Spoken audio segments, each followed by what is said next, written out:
se plantea un momento histórico importante, es la cumbre de Río de Janeiro en 1992, en donde se plantea que una propuesta es caminar hacia el desarrollo sustentable, ¿sí? Nada más les quiero hacer un contexto histórico. Recuerden que en 1992, ¿qué estaba pasando a nivel mundial, compañeros? La caída del muro de Berlín, por ahí. O sea, la caída del muro de Berlín ya había pasado unos cuantos años antes, ¿sí? La caída del muro de Berlín, ¿sí? Pero de alguna manera, para aquellos que nos explicaban la vida más fácilmente a partir de la explicación de dos polos, ¿sí? El capitalismo y el socialismo, los buenos y los malos, no me defino en ninguno de los dos, vamos planteándolo así como una... Teníamos la facilidad de explicarnos la vida en plan dicotómico, ¿sí? Y pues se cayeron paradigmas, ¿no? Se vino abajo de alguna manera el referente inmediato del mundo del socialismo, ¿sí? Y entonces en 1992, donde no había ya ese referente como fuerte, se plantea el desarrollo sustentable o sostenible. Ahí entraríamos una discusión teórica, una discusión muy precisa, ¿sí? Porque se maneja como cuestiones indistintas, y no son cuestiones indistintas, tienen sus referentes y no son asuntos nada más de terminología, ¿sí? Siempre que alguien nos hable de eso, lo voy a decir más como clase, porque ya me fui sobre el asunto de más como clase, ¿sí? Cuando nosotros hablen de desarrollo sustentable o sostenible, tenemos que preguntarle siempre a quien esté exponiendo eso, ¿qué está entendiendo y qué estás entendiendo por eso? ¿Sí? Porque se ha confundido mucho el término, no sé si hay borrador, pero si no, sin borrador y sin plumón, ¿sí? Se utilizan indistintamente. ¿Alguien sabe la diferencia entre uno y otro? ¿Alguien sabe la diferencia entre desarrollo? Bueno, y además se utiliza desarrollo sustentable, sostenible y sostenido como formas, como si fuesen sinónimos, ¿no? ¿Sí? En forma indistinta, y se brinca de lo sostenible a lo sustentable y de repente ya no sabe uno en dónde está parado, ¿no? ¿Sí? Entonces, ¿alguien sabe las diferencias entre estos o intuye las diferencias entre estos? Pues a mí se me ocurre que sostener es algo que permite, que es base de algo, y sustentable es algo que sustentable es algo que va creciendo a la par. Entonces, sostenido es como la base y sustentable es como el acompañamiento, lo que a mí se me ocurre. ¿Quién más? A ver, ¿quién da más? ¿Quién da menos aquí? A ver.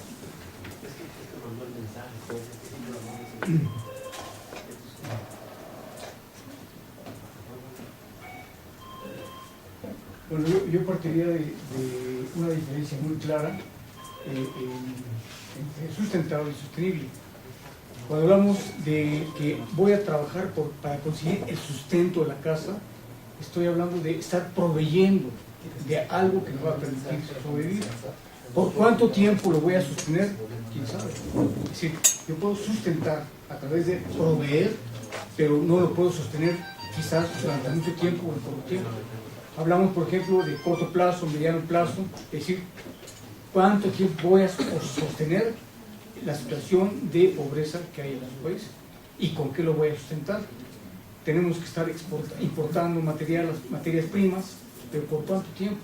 Entonces aquí hablamos de dos cuestiones muy particulares: sustentar, proveer y sostener por tanto tiempo o por cierta capacidad que tenga uno para poder sustentar. Es decir, si yo llevo el sustento a mi casa todos los días, estoy hablando de sustentar y sostener mi aportación durante un tiempo determinado. Estoy incorporando una dimensión temporal también. Esa sería mi perspectiva, ¿no? Bueno, voy a recordar un poco una experiencia en la Sierra Norte de Puebla. Se llevó al CENTER y íbamos del PIMAD y ahora CIMAD. Íbamos todos preparados con nuestras... Todavía no existía el PowerPoint. Íbamos con nuestros acetatos, muy contentos, ¿no? Y llegamos, y oh sorpresa, nada más había un proyector de acetatos. Y lo tenía un profesor. Dijeron, pues ahora a capela, ¿no? Y entonces de repente nos vimos así, ¿y ahora cómo le hacemos? Porque nos habíamos hecho dependientes de la herramienta, ¿no? Y del instrumento. Y entonces yo aprendí algo, ¿no? Nada más que no pensaba que...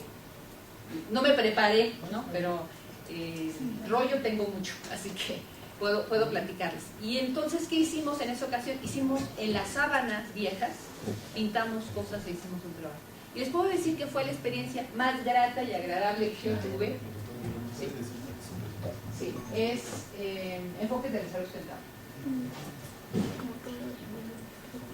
Y no había incorporado en mi exposición esa diferencia conceptual, pero sí es importante que lo tengamos claro. Miren, se habla de que el desarrollo sostenido es muy fácil de descartar porque es aquello que se mantiene en el tiempo. Bueno, la propuesta de desarrollo sustentable no es un asunto que se mantenga en el tiempo, sino que tiene que tener ciertas particularidades y características, ¿sí? ¿Alguien sabe a qué se refiere lo de desarrollo sustentable y sostenible? Antes, bueno, desarrollo sustentable, ¿a qué les suena? A ver, ¿qué les refiere? ¿Qué entienden por eso? Y vamos a hablar de diferentes enfoques, entonces vamos entendiéndonos primero qué están entendiendo o qué nociones hay sobre eso. Además de que es un lugar común. ¿Qué más? A ver, chicos o chicas, ¿qué es para ustedes el desarrollo sustentable?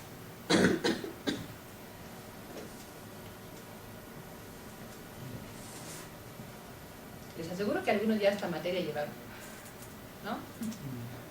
De desarrollo sustentable. Los que son alumnos de aquí, pues también. Todo lo que todos los días está incorporado el discurso. ¿Sí? Todo tiene que ver con el desarrollo sustentable. ¿Quién me dice? A ver.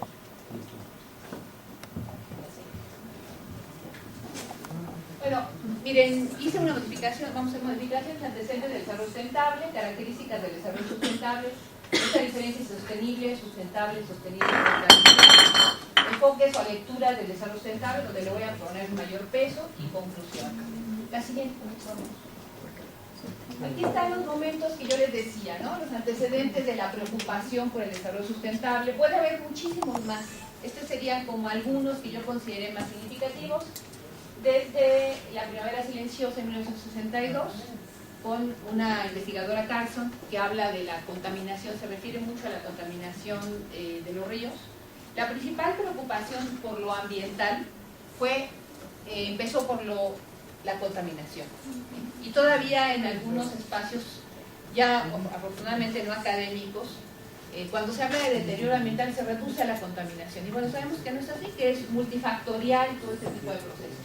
Después, algo muy importante fue la imagen de la Tierra desde el espacio en 1969, o sea, reconocernos como observadores de ese espacio fuera de nosotros y a la vez ver nuestra imagen. Ahora es común, bueno, se meten ustedes a Google Maps y tienen todas las imágenes por todos lados. Bueno, por primera vez en 1969 pudimos observar la imagen que dábamos desde el espacio. Después el Club de Roma, ustedes bien saben que se planteó ahí que los problemas ambientales tienen que ver con el crecimiento exagerado de la población. Se plantea un límite del crecimiento no solamente económico, sino también poblacional. El deterioro ambiental y la falta de desarrollo, entendida fundamentalmente como crecimiento económico, se debía a que la población estaba creciendo de forma exagerada, particularmente los países pues periféricos o los países no centrales, que tenía que ver, por ejemplo, con América Latina, la India y África. Después, un momento muy importante fue el Ecodesarrollo en 1975, que tuvo una representación muy importante en América Latina, porque coincidía, y si recordamos contextualmente, en los 75, ¿qué pasaba en América Latina? ¿Qué había en América Latina? ¿Alguien se acuerda qué estaba pasando en América Latina? Porque lo estoy yendo muy rápido, pero esto si lo vemos fuera de contexto histórico, pierde sentido, ¿no? Entonces, en 1975, en América Latina, especialmente en América del Sur, ¿qué estaba pasando?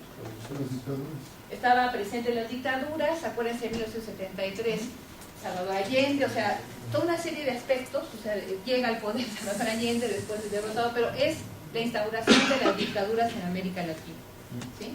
Y es casualmente en América Latina donde el ecodesarrollo pega más. ¿Por qué pega más? Porque no solamente propone el cuidado del entorno natural, sino el mejoramiento de las condiciones de vida, ¿sí?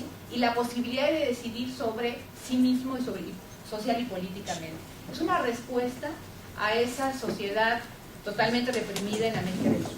El ecodesarrollo pega en México, sí, pero en algunos pequeños lugares se aplica y se considera como un desarrollo autosostenido y autopromovido, ¿sí? Entonces, el ecodesarrollo llega a ser un momento determinado un peligro porque está planteando que las sociedades tomen en sus manos la decisión de qué hacer con sus recursos naturales, qué hacer con sus recursos materiales y a dónde dirigir y cómo crecer y cómo distribuir y producir.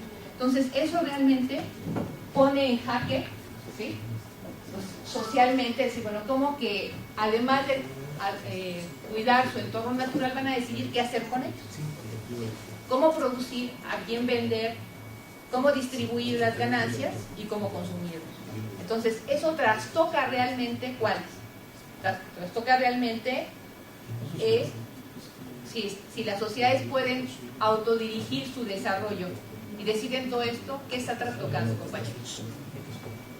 ¿Qué se mueve ahí? Si una sociedad puede decir, ¿qué produzco? ¿Cómo lo produzco? ¿A quién le vendo? ¿Cómo lo distribuyo? ¿Y cómo consumo? Compañeros de economía, estamos hablando de qué.